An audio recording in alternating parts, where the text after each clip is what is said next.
নির্বাচন চলাকালীন এসএসসি মামলায় চাকরি গেছে প্রায় ২৬,০০০ জনের। মুখ্যমন্ত্রী মমতা বন্দ্যোপাধ্যায় চাকরিহারাদের পাশে দাঁড়িয়ে বিজেপির বিরুদ্ধে অভিযোগের আঙুল তুলেছেন। অন্যদিকে শুক্রবার মালদায় প্রচারে এসে প্রধানমন্ত্রী বললেন ২৬,০০০ পরিবারের সুখ কেড়ে নিয়েছে তৃণমূল।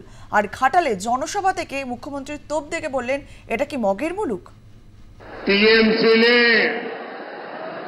यहां युवाओं के भविष्य के साथ लगातार खिलवाड़ किया है।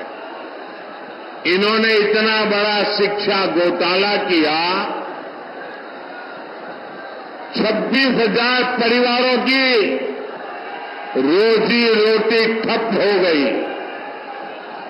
और कर्ज लेकर के पैसे ला करके जो टीएमसी वालों को दिए थे वो बोझ भी इन हमारे गरीब बंधु बहन के सर पे मर गया।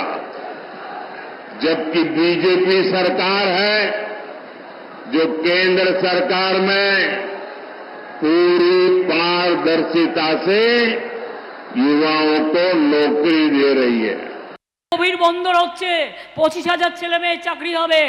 খড়গপুরে বিদ্যাসাগর পার্কে অনেক চাকরি হচ্ছে, অনেক চাকরি আগামী দিনও হবে। অনেক ক্লাস্টার তৈরি হয়েছে, গ্রামে গ্রামে আগামী দিন আরো হবে। আপনারা মানুষকে খুব ভাগ দেখেছেন। কইন্দনীল, তোমার গল্পটাই বললাম। আপনারা অনেকে মানুষ খেকো বাঘের কথা শুনেছেন? মানুষ খেকো বাঘ গ্রামগঞ্জে মানুষ বলেন, চলতি ভাষা। চাকরি খেকো মানুষ দেখেছেন? চাকরি খেকো বিজেপি পার্টি দেখেছেন? চাকরি খেকো সিপিএম পার্টি দেখেছেন? চাকরি খেকো রামবংশম দেখেছেন? 26,000 ছেলে মেয়ের চাকরি কেড়ে নিয়ে বলছে 4 সপ্তাহের মধ্যে টাকা ফেরত দাও 12% সুদে।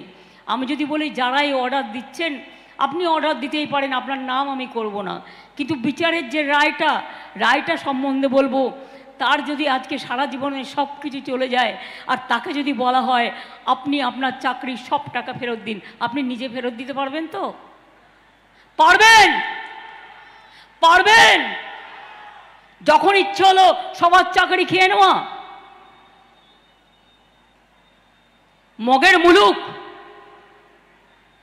কদিন আগে বিজেপি নেতারা বলল লক্ষ্মীর ভান্ডার 3 মাস বাদে বন্ধ করে দেবো। আমি বলছি ক্যাচ কলা করবে।